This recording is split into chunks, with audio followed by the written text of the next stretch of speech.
Hello दोस्तों, लकवे के patient में सबसे डेंजरस प्रॉब्लम होता है एस्पिरेशन निमोनिया। यानी कि खाना जब हम खाते हैं तो उसका कुछ हिस्सा बाय मिस्टेक श्वास की नली में चला जाता है, जो कि नॉर्मली अन्न नली में जाना चाहिए। और जब ये खाने का हिस्सा और उसके साथ मौजूद कीटाणु श्वास नली में चले जाते हैं तो वहाँ पे हो जाता है सीवियर निमोनिया, जो कि लकवे के पेशेंट में मृत्यु का सबसे इम्पोर्टेंट कारणों में से एक है। आज हम बात करेंगे कुछ यूज़फुल टिप्स के बारे में जो लकवे के पेशेंट में ध्यान रखने की आवश्यकता है उनको एस्पिरेशन निमोनिया नामक इस डेंजरस कॉम्प्लिकेशन से बचाने के लिए। आज का वीडियो बहुत ही ज़्यादा यूनिक है। ज़्यादातर आप किसी भी यूट्यूब चैनल पर इस तरह का कंटेंट नहीं देखेंगे, इसलिए इस वीडियो को एंड तक देखें। टॉपिक पर जाने से पहले जो लोग हमारे चैनल पर नए हैं उन्हें रिक्वेस्ट करूँगा कि चैनल को सब्सक्राइब करें, वीडियोस को लाइक करें, शेयर करें, फॉलो करें, कमेंट करें, पूरा देखें। आज के टॉपिक को ध्यान से सुनिएगा। इस वीडियो में हम बहुत सारे यूज़फुल टिप्स आपको देने वाले हैं जो इस डेंजरस और जानलेवा कॉम्प्लिकेशन को बचाने में कुछ हद तक आपकी मदद करेंगे। चलिए शुरू करते हैं इंपॉर्टेंट वीडियो।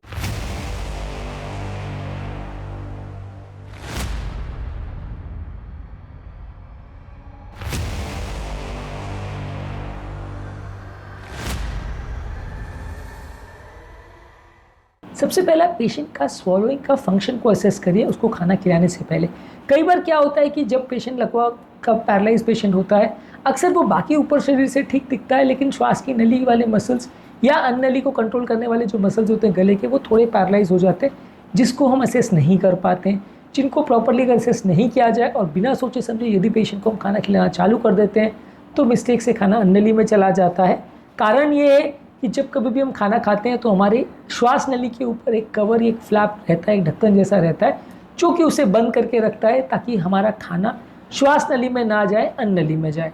लेकिन जब कभी भी हम बात करते करते खाना खाते हैं या खाना खाते खाते अचानक हंस देते हैं तो काफ़ी चांसेस होता है कि ये खाना हमारी श्वास की नली में चला जाए और ज़ोर से खांसी का ठसका आता है। तो लकवे के पेशेंट में यही प्रॉब्लम होती है कि ये जो मसल्स हैं जो इस फ्लैप को बंद रखते हैं, इस ढक्कन को बंद रखते हैं, वो पैरालाइज हो जाते हैं, जिसकी वजह से ढक्कन खुला रह जाता है और खाना बाय मिस्टेक अन्न नली में चला जाता है। इसलिए जब कभी भी लकवे के पेशेंट को आप खाना खिलाएं तो उसके स्वॉलोइंग के फंक्शन को या निगलने की क्षमता को प्रॉपर असेस करें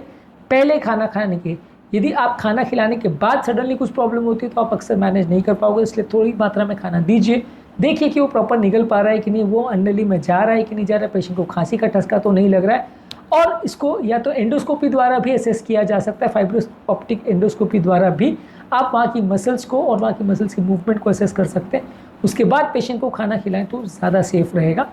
इसके अलावा डिस्फेजिया वाले पेशेंट्स के लिए कुछ स्पेसिफिक रिकमेंडेशन रहते हैं, जैसे खाना को थोड़ा और मैश करके मॉडिफाई करके दिया जाए, ज़्यादा चबाने की ज़रूरत नहीं हो, बहुत ज़्यादा डायरेक्ट पानी नहीं दे, थोड़ा थिकन करके या थोड़ा गाढ़ा करके पानी पिलाएं, थोड़ा सेमी सॉलिड या सेमी लिक्विड कंसिस्टेंसी का जब हम खाना खिलाते हैं तो एस्पिरेशन के चांस थोड़े कम रहते हैं। यदि हम पूरा सॉलिड खाना खिलाते हैं तो अक्सर श्वास की नलियाँ जो है एस्पिरेट उसमें होने का चांस ज़्यादा रहेगा, क्योंकि व्यक्ति खाना को प्रॉपर चबा नहीं पाएगा, मसल्स में ताकत नहीं है, तो खाना श्वास नली में जा सकता है। इसके अलावा हम सिर्फ पानी ही अगर देते हैं डायरेक्टली या बहुत ज़्यादा तरल पदार्थ अगर देते हैं तो वो भी श्वास नली में जा सकता है, क्योंकि उनको भी मैनेज करना मसल्स के लिए उतना ईजी नहीं होगा। इसलिए थोड़ा बीच का रास्ता अगर रखें या सेमी सॉलिड या मैश किया हुआ फूड देंगे तो इसको स्वॉलो करना थोड़ा इजी रहेगा, और इसको भी थोड़ा थोड़ा करके पेशेंट को दें। और साथ में पेशेंट की श्वास की मसल्स की एक्सरसाइज भी कराना ज़रूरी है। थोड़ा थोड़ा मात्रा में उसको खाना दें और इससे खाने की प्रैक्टिस उसको बार बार करवाएं ताकि एस्पिरेशन का रिस्क कम हो। एक बार में उसको डायरेक्ट खाना दे दिया और खाना खाने को उसको बोल दिया तो इससे प्रॉब्लम सॉल्व नहीं होगी।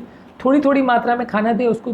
धीरे धीरे करके उससे चबाने को बोले, धीरे धीरे करके उसको निगलने का बोले, बहुत ध्यान से निगलने का बोले। जब वो बार बार इस तरह की प्रैक्टिस करेगा तो श्वास की मसल्स में या अन्न नली के जो मसल्स को कंट्रोल करने वाली फैरिंजियल मसल्स है उनमें ताकत बेटर आएगी और वो अपना काम ज़्यादा जल्दी कर पाएंगे, ज़्यादा अच्छे से कर पाएंगे।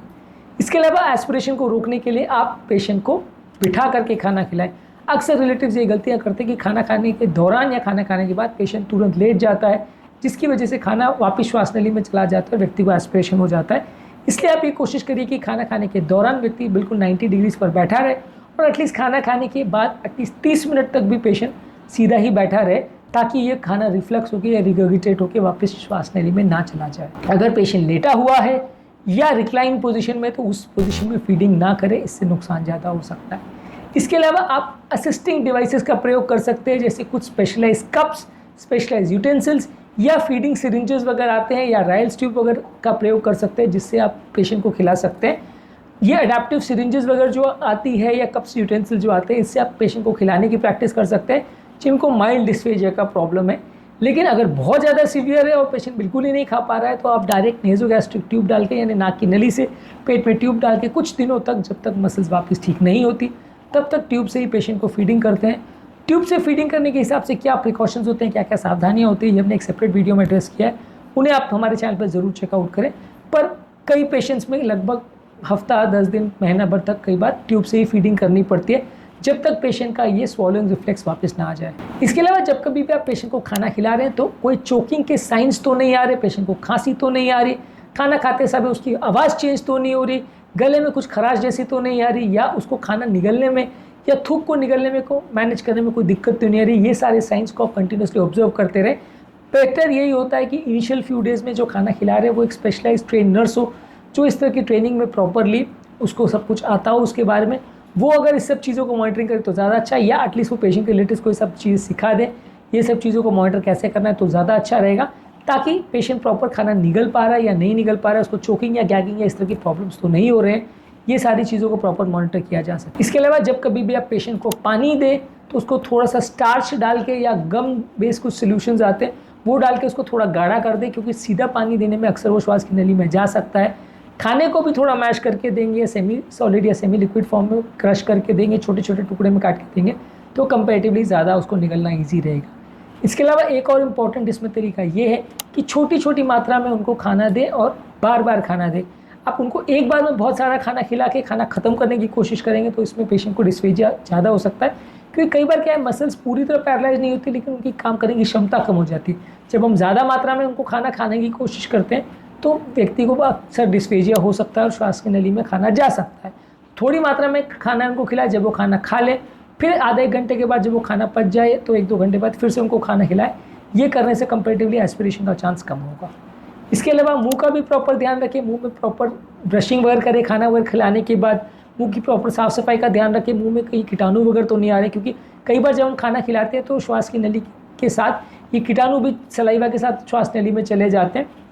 जिससे इन्फेक्शन होने का चांस ज़्यादा हो जाता है, तो इसलिए मुंह के कीटाणु का भी विशेष ध्यान रखना ज़रूरी है। ओरल क्लिनजिंग सोल्यूशन या माउथ वॉशेस का भी आप प्रयोग कर सकते हैं मुंह की साफ़ सफाई के लिए। इसके अलावा ज़रूरी है खाना खिलाने वाले लोग, जो नर्सेज हैं, जो फैमिली मेम्बर्स हैं या इवन पेशेंट को भी इस बारे में प्रॉपर जानकारी हो ताकि वो प्रॉपरली अपने सिम्टम्स को, अपनी प्रॉब्लम्स को मैनेज कर सके। लकवे के पेशेंट में बहुत ज़्यादा ज़रूरी है पेशेंट और केयर गिवर का एजुकेशन, क्योंकि छोटी छोटी गलतियाँ ही अक्सर जानलेवा साबित होती है, इसलिए पेशेंट और उनके रिलेटिव्स को इसके बारे में पूरी जानकारी हो, ये काफ़ी ज़रूरी है। इसलिए पेशेंट हेल्थ केयर की टीम और पेशेंट का घर पे जो ध्यान रख रहे हैं वो सारे लोग मिलकर एक प्रॉपर स्टेप लें और सही तरह से पेशेंट का मैनेजमेंट करें तो लकवे के पेशेंट को मैनेज करना कंपैरेटिवली ज़्यादा ईजियर होगा और लॉन्ग टर्म उनके सर्वाइवल के चांसेस भी काफ़ी बढ़ जाएंगे। लेकिन छोटी छोटी चीज़ों में अगर लापरवाही की जाए तो ये छोटी छोटी मिस्टेक्स से पेशेंट को श्वास की नली में जब खाना चला जाता है, पेशेंट कुछ ही मिनटों में कई बार पेशेंट की जान चली जाती है, या इतना सीवियर निमोनिया होता है कि पेशेंट को हॉस्पिटलाइज करना पड़ता है और कई बार पेशेंट की हॉस्पिटलाइजेशन के बाद भी जान जा सकती है। तो इसलिए लकवे के पेशेंट में एस्पिरेशन को रोकना सबसे ज़्यादा सीरियस इशू है,